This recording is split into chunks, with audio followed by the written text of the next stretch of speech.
Sledi večnosti.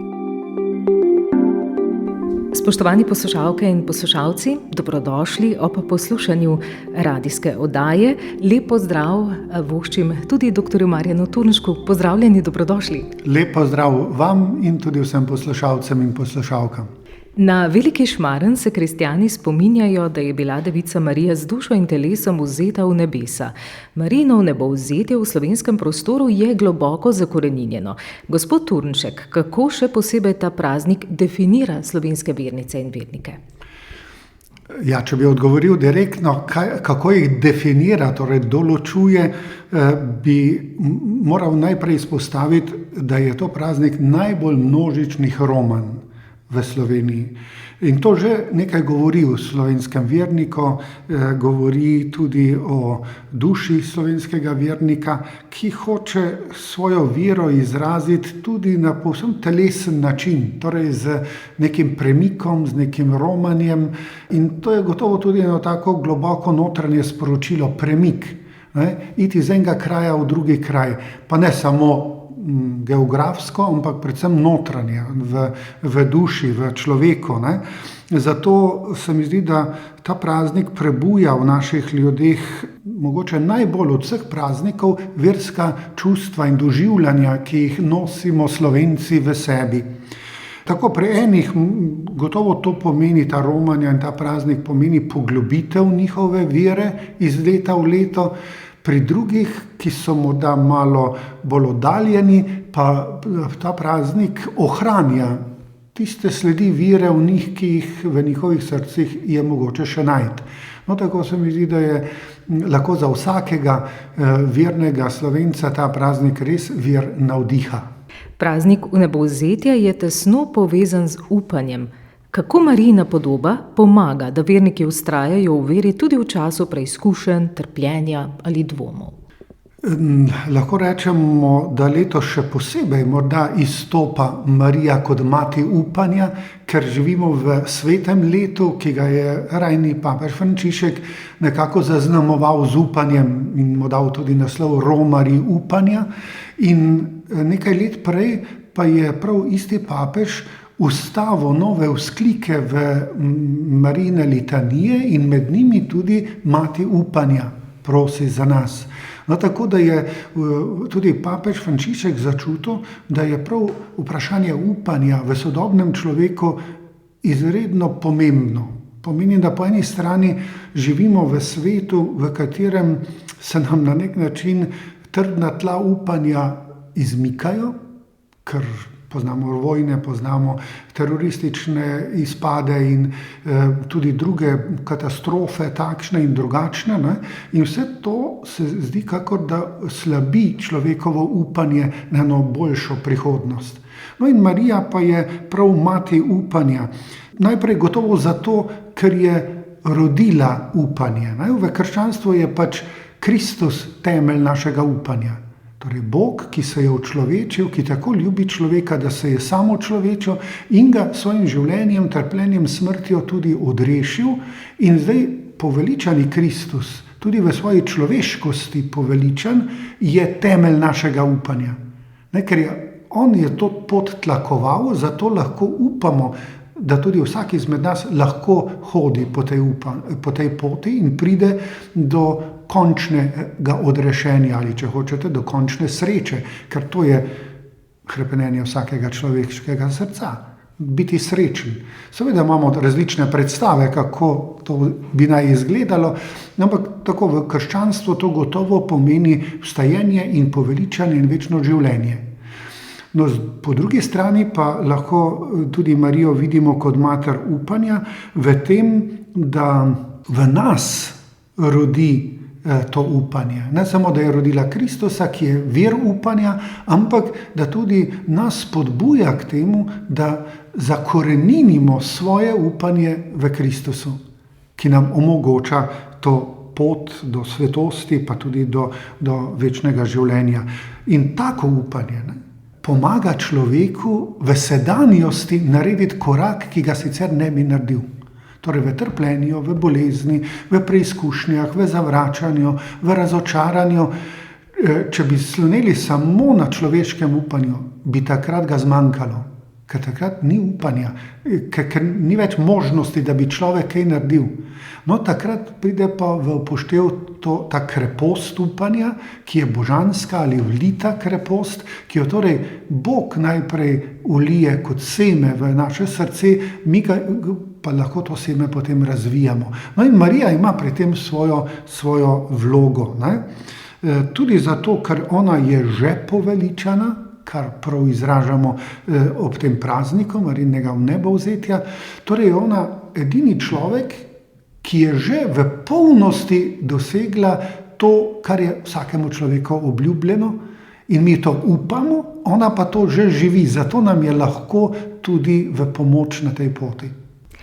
Poleg katoliške cerkve praznujejo Marijino vnebovzetje oziroma Marijino zaspanje tudi pravoslavni kristjani. Gospod Turnšek, kakšne so razlike? Ko gledamo z vidika nauka ali verskega prepričanja, ni nobene bistvene razlike. Torej, ves čas, tudi celo prvo tisočletje, ko še ni bilo ločitve, nekako spremljamo to prisotnost te vere, tega prepričanja, da je Marija zaspala, kar je sploh ime za smrt v krščanstvu, ker ne gre za to, da bi nekaj izginilo, ampak za spanje, po spanju pa vstanemo, se zbudimo, ampak to pomeni, seveda se prebudimo na drugem načinu bivanja, ki ga še zdaj ne poznamo. No in za Marijo je tudi v prvem tisočletju bilo enotno prepričanje, da je njena smrt pomenila tudi hkrati njeno vstajenje in njeno popolno poveličanje. Torej, da je vstala z dušo in telesom in da je to nek privilegij, ki ga je Marija bila deležna prav zato, ker je bila Božja mati. No in v tem smislu ni razlike med pravoslavno vero ali pa prepričanjem in katoliškim prepričanjem. Razlika se pa kaže v tem, da je v katoliški cerkvi ta nauk, ta vera, to prepričanje bilo leta 1950 izraženo kot dogma. Takrat je papež Pij XII. To versko resnico razglasil. Ker pa nismo bili več v edinosti, torej skoraj 900 let po razkolu se je to zgodilo, pravoslavni ne priznavajo te dogme. Torej, oni te resnice o Marijinem zaspanju in vnebovzetju nimajo kot dogmo, ampak kot splošno versko prepričanje pa. Tako da v tem je pa gotovo razlika. Zdi se, da se Slovenci radi zatečejo k Mariji pod okrilje, nekako se čutijo povezani, domači. Kako močan je ta materinski lik in kaj pravzaprav Marija izžareva? V Svetem pismu prav veliko ni omenjena, a dovolj, da pokaže na točko, kako vodi po poti do Jezusa. Ja, materinski lik, gledajte, če se najprej nasplošno vprašamo, v slovenski podzavesti, če tako rečem, je marijinski lik zelo zakoreninjen. To se vidi iz tega, da so skoraj vsi večji umetniki na katerem koli področju, zlasti pa na literarnem področju, se dotikali tega vprašanja, materinskega lika. Spomnimo se samo na Cankarja, pa še koga. Kako močno je ta materinski lik pri nas zakoreninjen, usidran, bi lahko rekli, tudi v naše razmišljanje. Zato je skoraj normalno, da je tudi Marijina materinska vloga tako nagovorila slovenskega človeka, ker je na nek način odgovor na to, kar slovenski narod že nosi v svoji duši. Čeprav je ta materinski lik v preteklosti tako bil označen po eni strani kot mučeništvo, po drugi strani pa kot seveda ta mamina bližina vsakemu otroku, pa vendar, ja, konec koncev lahko tudi te dve niansi prepoznamo tudi v Mariji. Tudi ona je bila po eni strani mati, celo Božjemu sinu, torej vrhunec, bi lahko rekli, materinstva, po drugi strani pa je bila tudi mučenica. Ob Jezusu, ko mu je stala ob strani v njegovem življenju, že od vsega začetka, že rodila ni doma, je pa meni že to bilo, potem Egipt, 3 leta življenja v izgnanstvu, In tako naprej, potem, če pridemo na Kalvarijo, na koncu življenja mrtvega sina je položil v naročje, ne? Tudi tu vidimo ta mučeniški lik, recimo. Ne? In oboje zrcali tudi slovenska duša. Ne? Zato se mi zdi, da je lahko tako spregovorila in spregovarja še vedno slovenski duši. Glede Svetega pisma, kot ste omenili, ni veliko omenjena, ampak to, kar pa je bistvenega sporočeno, pa je morda to, da je Marija srednica. Je na nek način tista, ki je sredi med Bogom in človeštvom. Ker po eni strani preko nje pride Bog do človeka, v človečenje, po drugi strani pa je to normalno, da če si je Bog izbral pot, da je po Mariji prišel k človeku, da je tudi normalno, da si vernik izbere pot preko Marije do Jezusa. Ker je to najbolj naravna pot. Preko mame do njenega otroka in preko njega potem do nebeškega očeta. Tako v tem vidim, da je Marija zelo nagovorljiva tudi sodobnemu človeku konec koncev. Zato, ker sodobni človek sicer po eni strani želi vse neposredno. S klikom pa že imaš. Ampak seveda je to prevara, ne? Ker to ni neposredno. Ne? Ker preko socialnih omrežij ne moramo neposredno komunicirati. Ne? Ni obraza. Marija pa je drugačna neposrednost, ni neposrednost preko klika ali preko socialnega omrežja, ona kot poveličana je dejansko tu, med nami.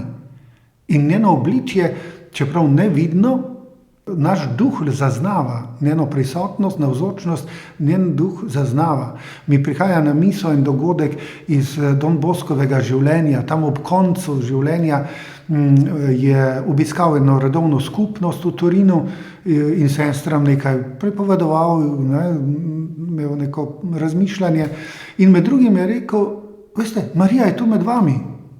Pa je spremljevalec, ki ga je spremljal, bil malo dvomo, a bojo sestre to razumele, ali ne, je posegel, rekel, veste, sestre, oče misli to, Marija je v nebesih, je poveličana in zato je tudi vedno navzoča med nami, nam vedno pomaga. Ne? Pa ga ostavi in pravi, ne, Marija je tu, jaz jo vidim, kako hodi med vami. To je imel poseben dar videnja v tistem trenutku, ki mu je pomagalo dojeti, kako je Marija resnično navzoča med nami. No? Tako, torej Marija je tu. Kako bi lahko definirali Marijin zgled in pomen danes? Če iščem tisto, kar bi bistveno izrazilo, recimo Marijin lik, Marijin zgled med nami, je njena razpoložljivost za Boga. To se mi zdi, da je nekaj temeljnega v Mariji. Da je bila od prvega trenutka zavestnega življenja na nek način Bogu na razpolago. Konec koncev bi lahko sintetiziral tudi tako, da je Marija bila prvi človek v zgodovini, ki je zares popolnoma se lahko dal Bogu na razpolago in zato je Bog takrat lahko resničil svoj načrt učlovečenja in zgodovinsko pot odrešenja človeštva. Tako da ta razpoložljivost za Boga se mi zdi, da je temeljna. Zato je tudi tako znan njen rek, ko je rekla, glej, dekla sem Gospodova, je odgovorila angelu, ko jo je prišel nekako spraševati, a želi sodelovati z Bogom ali ne želi. Tudi na tak čuden način bi lahko rekli, v katerem ni imela nobene gotovosti.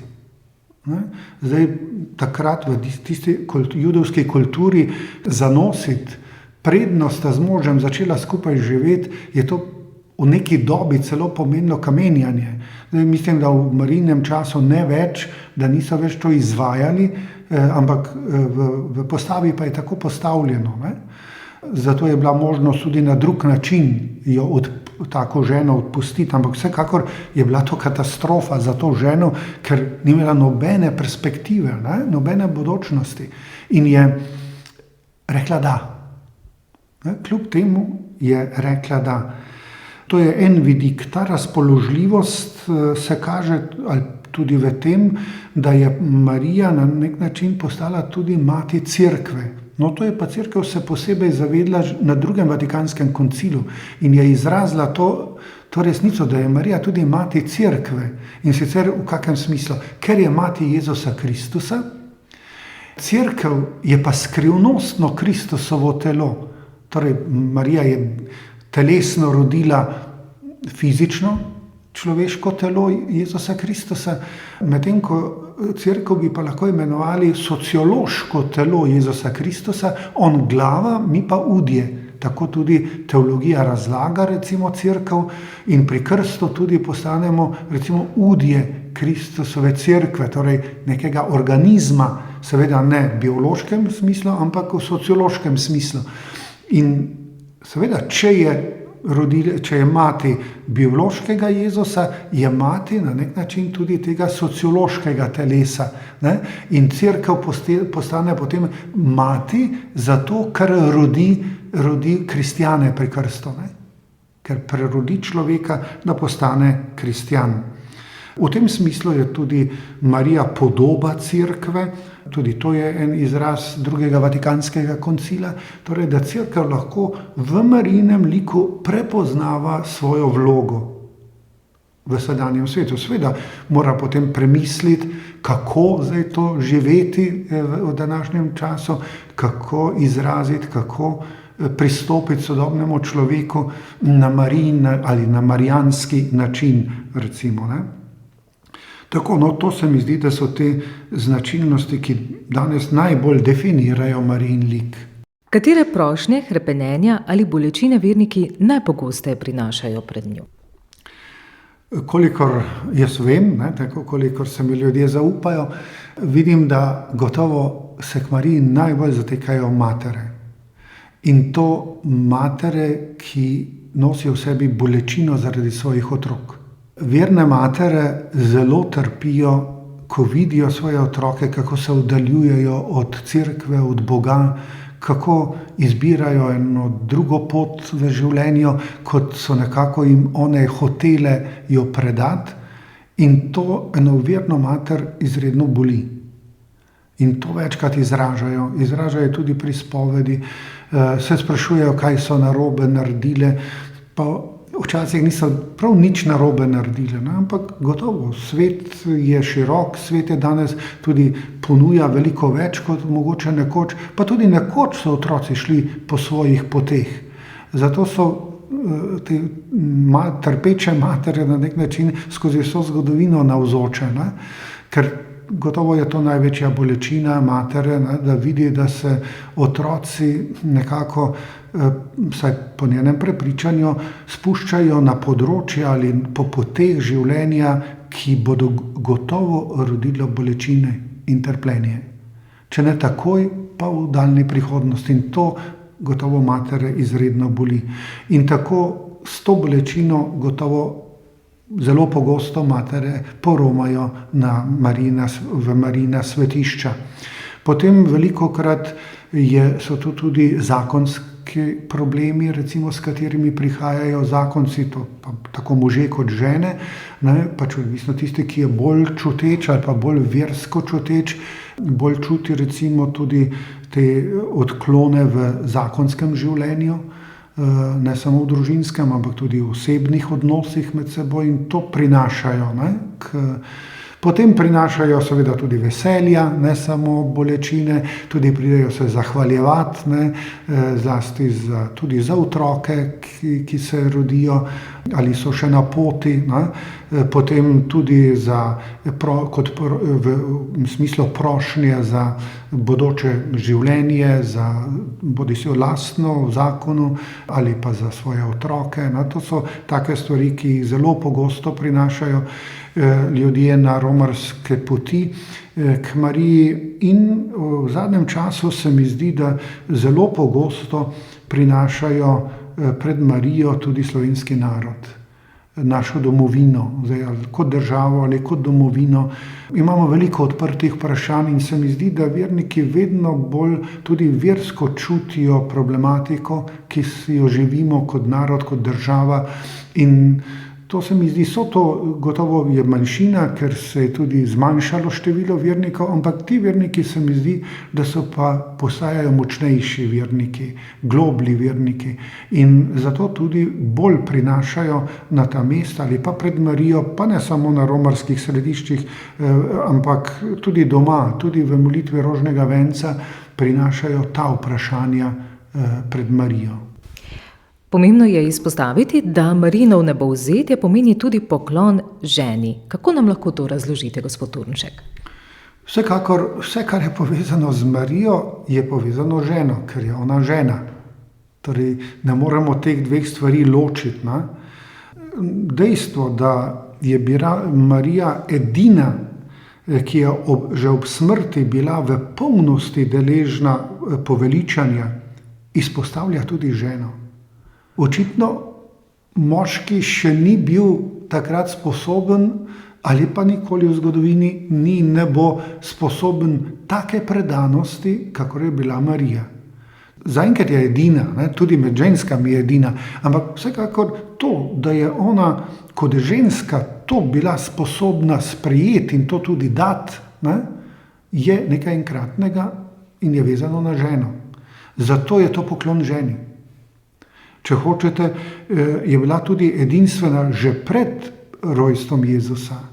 Vse vemo, da je Bog lahko podaril brezmadežnost.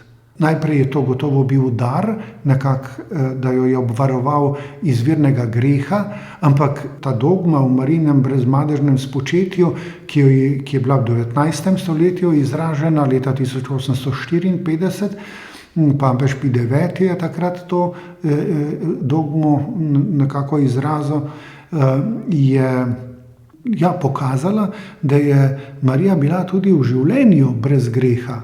Torej tudi osebnega greha ni naredila, ne samo, da ni bila deležna izvirnega, ampak to je dar bil, ampak pa je bilo pa njeno sodelovanje, da ni grešila v svojem življenju. In tudi to je edina ženska. Torej, ni moški bil nikoli tak na svetu, ki bi bil brez greha. Ženska pa je bila. In tudi to je poklon ženi, če hočete. Ja, še kako stvar bi verjetno se dalo najti v njenem liku, ki gotovo nagovarja ženo ali žensko bolj kakor druge, čeprav vse nas nagovarja, ampak prav to dejstvo, da je ženska bila sposobna tako Bogu odgovoriti, nam govori morda tudi o tem, da je vendarle ženska narava bolj občutljiva, bolj razpoložljiva tudi za te religiozne, verske razsežnosti. To zdaj ni nekaj, kar bi bilo kot nasprotje moškemu, ampak bolj kot dopolnjevanje. Moški je na drug način, ampak ta, da pa je bolj občutljiva, bolj subtilna na tem področju, to pa gotovo spada k ženi in je treba dati poklon. Kako ste se vi, odraščali ste v veliki družini, zmeraj obračali na Marijo, kaj vam je in kaj vam pomeni danes? Ko se spominjam nazaj, nismo gojili doma v družini neke posebne marijanske pobožnosti. Ampak tako normalno, tudi rožnega venca nismo vsak dan molili, tu in tam pa smo ga skupaj molili. Lahko pa rečem, da je bila Marija ves čas tiho navzoča. Tudi mami je bilo ime Marija, tako da smo tudi z tega vidika na nek način, za nas je bila Marija pod podobo naše mame. Tako da, ko smo razmišljali, ko sem jaz razmišljal o Mariji, mi je najprej ta klik mame prišel in preko nje sem potem zaznaval tudi nekako Marijo.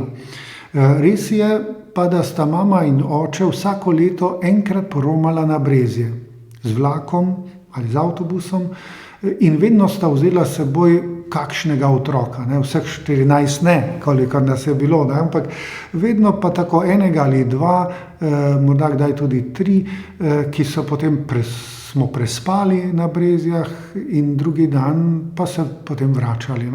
Tako da smo celo noč prebedeli v cerkvi na Brezjah. Tako to so tudi lepi spomini, ki si jih imamo bolj ali manj vsi otroci iz tistega otroškega obdobja.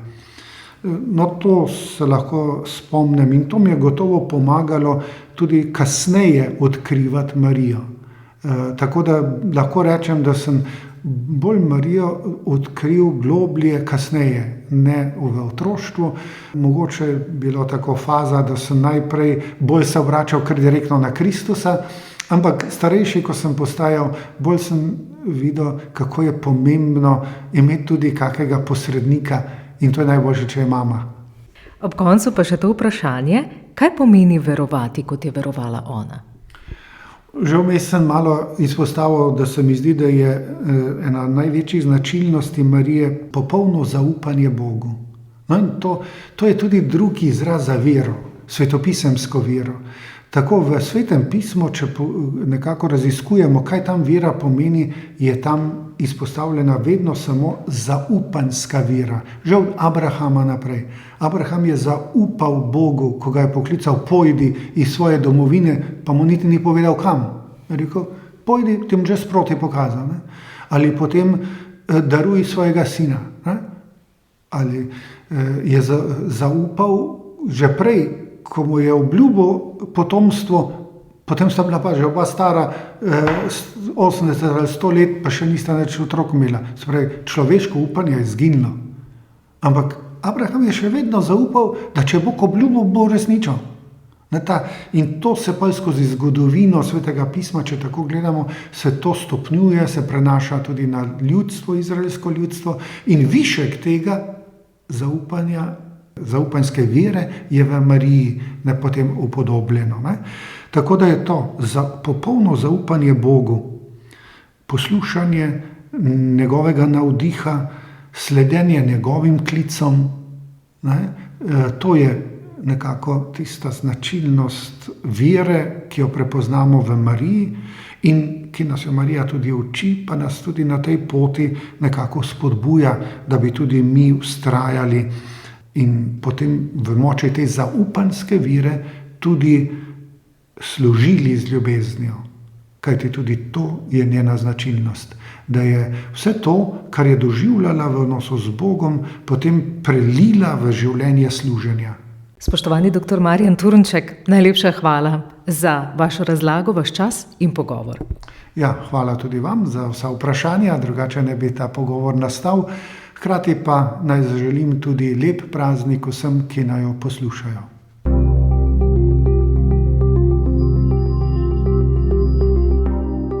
Sledi večnosti.